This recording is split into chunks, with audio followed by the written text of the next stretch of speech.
Here we're going to be in Exodus 31 through 30. Excuse me, it's a little cold. 31 through 33.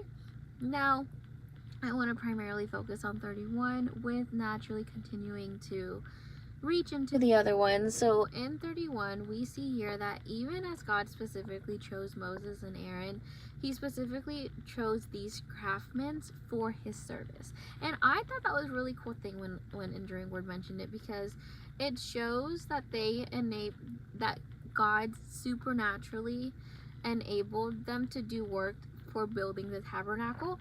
And it just shows as a dependent on, because they had to be like fully dependent on the Holy Spirit, as like Aaron and Moses did the work. Now I love this because this isn't necessarily God only telling them like, hey, go do this. This was God entrusting them with something. And how many times in our lives can we really say, like, when God entrusts us with something, it's not for us to just do it because we feel like it.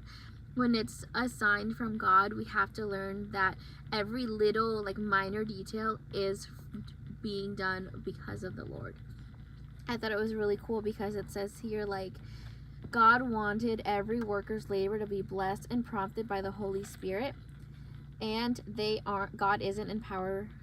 God's empowering isn't to be used for their own selfish wants, but for what the Lord wanted them to do. And I feel like oftentimes, if I'm gonna just have like a real moment with you, I feel like a lot of ministers like to say, okay, well, I'm gonna take on all these hats and I'm gonna do this because I feel like God calling me to A, B, C, and D. But reality is that we need to learn to be so Holy Spirit sensitive and to be able to discern and know not everything good is from God. And sometimes there's power in saying no, and God will also honor that. So when the moments that you do say yes, God will honor that, and he will be able to be like, yeah, like, I've given you the tools, I've given you the momentum to do it, and I need you to do it in my name. And how much more beautiful is it to know that we're doing it within the name of the Lord, because God entrusted us that much, and he loves us that much, and he sees so much potential in us, and that we don't even see in ourselves half the time. Not even just ministers, but just us in general. I can't tell you, even before ministry, how many times I felt like the Lord telling me to do something, but because of me thinking I wasn't good enough, it was just, I felt like I couldn't do it. But God has continuously like showed me my potential, and that goes the same for you. Just like Aaron and Moses were assigned to build this, God didn't leave them, and in fact, God didn't leave them so much.